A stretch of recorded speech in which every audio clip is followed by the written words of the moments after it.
this tower makes or breaks the game. I'm not kidding. This tower is the exact reason why I have a 90% win rate on Viper this month. Viper is strong, sure.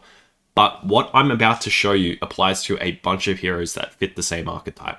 It's the ones that just don't die easily. I think a great example that you guys may have seen already is Pain made a video about TA, which uses very similar farming rotations from the Viper video I made a few months back. It works similar because it soaks the area and prevents the enemy from progressing the game. And you can see this naturally leads into advantageous team fights.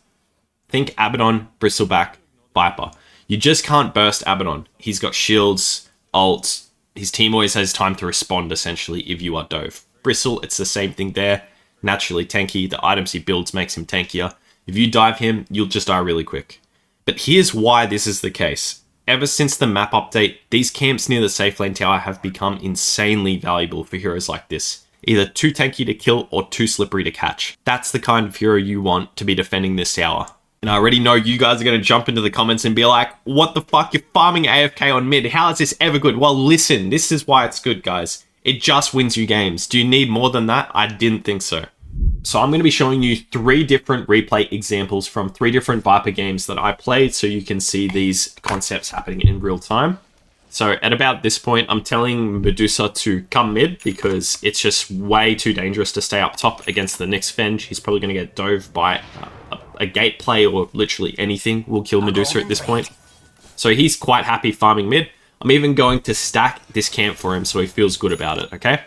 Check for the power rune, then run top. Notice I'm not actually TPing top here, guys, because it's just not under attack. There's no need. Venge isn't really a pusher hero, so even if he was to hit it right now, it didn't really matter.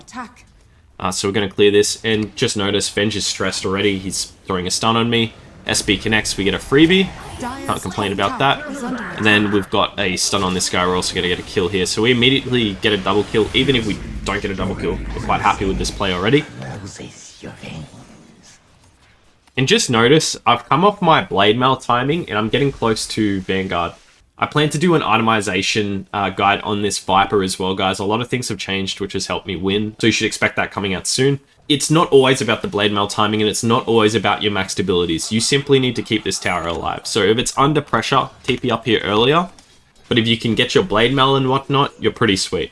And just notice, 2 heroes are occupying this lane. I'm telling my team to just leave. Don't even come. Don't even look. If I'm getting dove, that's the only time you'll look at this lane. And I'll just go stack. New treasures.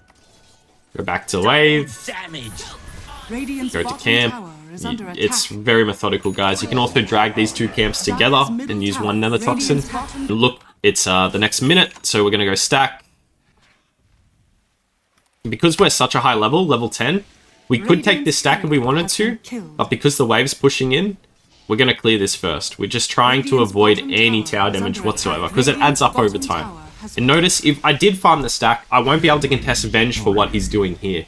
I'm trying to show Venge, if you stay in this lane, you're going to lose everything in net worth. So you'll see, I'm 6-6 net worth. Try to TP mid. Cancelled by the Venge. Quite happy with that. My team at least sees that I was going to try and help them, but yeah, we're just going to farm. You know, that's the typical Viper game plan. So this is the example of dragging the 2 camps together I'm talking about. You can do this on both sides as well. And at this point, you see, I don't actually need to use Nether Toxin to kill a wave. If it's hitting me, similar to Axe, it's like counter Helix, you know? This poison, especially with the 10 talent, will clear waves quick enough that you don't have to use Toxin. I'm 8-3 net worth, which is quite substantial versus my Medusa. Medusa is that guy when it comes to farming, you know? This hero farms really quick, but Viper is proven time and time again that it just farms so much quicker. And unlike Medusa, it actually does something to the map.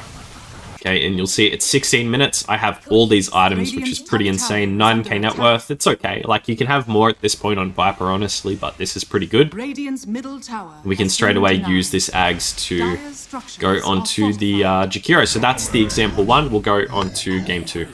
What's super interesting about this game here is, before I mentioned at the start of the video that, you know, if you're a hero like Abaddon, you can achieve the same result. And would you look at that, I have Abaddon on my team. Notice it is 17 minutes and I'm making this play way later than I would want to, right? This is because Abaddon is already achieving what I need to do. And there's a sniper, drow, wind, shaman. Like, they can pressure mid so freely if I don't sit there. So it's not important that I defend that tower. But Abaddon's already defending this tower down bottom, and I can defend mid tower for free just by sitting there. So I do eventually want to make the play, as you can see. Like, that's the ideal sort of scenario. But it just happened way later this game because of those factors. So we show up. We've shown up with Crimson and Blade Mail. So why did I go Crimson this game, guys? Again, I'm going to make a video on this sort of stuff. But the TLDR is Crimson is OP, probably more OP than Ags, especially in the circumstance that I'm versing so many ranged hitters that Ags doesn't really apply to. But yeah, I won't go too in depth with that one. You can see it just turns from a TP to a turnaround to a tower really easy. And then we just sit here and farm because we can, right? And we can just keep defending this tower. There's no reason we have to leave. You know, we're versing Shaman. Look on the minimap, the dude wants to push up, right? It's very obvious that he wants to push up. You can see through his actions that he's trying to do something. He sees me, he can't do it anymore. Radiant's middle tower is under attack. Dire's top tower has fallen. I'm so confident that if they do catch me this far out, because of my Crimson Blade Mail, my team is able to respond in time to actually make a turnaround fight. So I can farm really aggressively given the circumstances here. Again, stacking the Ancients each minute, guys, that is so key if you want to just get that extra bit of net worth ahead on this Viper build. Guys, I showed up with Crimson and I left with Pipe. I have 2 auras at 21 minutes with a Blade Mail, and the only reason I'm leaving is because the map is so pushed up. You can see my whole team is down here. They don't need me. I'm not going to be there. I have no boots, you know. No need to be there. No need to follow them. I've achieved what I need to, and then I'll come right back down here if I have to, if they're trying to pressure this again. Okay, so the final game example, we versed a Quap mid, we got his tower, we pretty much beat him for free because he skilled dagger like a noob, so it was a really easy lane. And very shortly we're going to go bottom because my my tower's getting dove.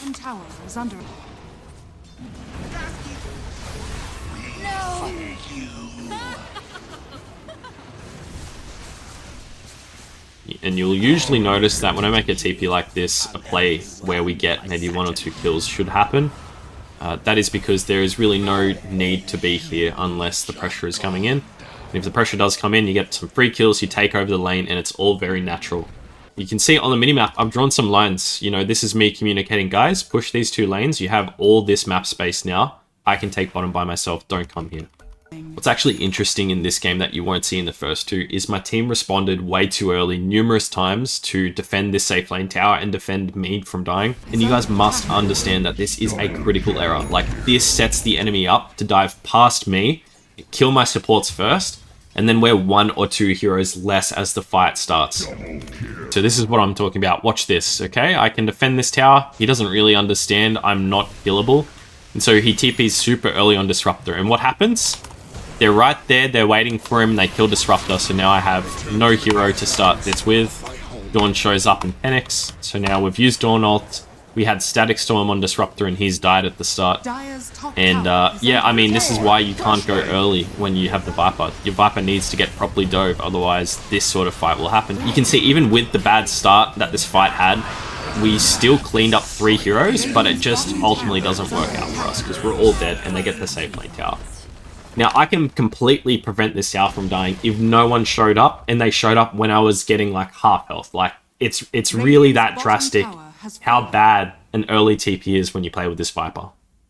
I hope by watching this video, you guys have a good understanding on how important this safe lane tower is at the moment and how you can use this safe lane tower to accelerate your farm, your team's farm, and shut down the enemy. If you learned something from today's video, be sure to give it a like, comment, subscribe to my channel if you haven't. All the off-meta builds I play on stream or have made videos on, they're all there, and there's a lot of good discussion about this Viper hero lately. Be sure to join that as well, and I'll see you guys in the next video. Peace.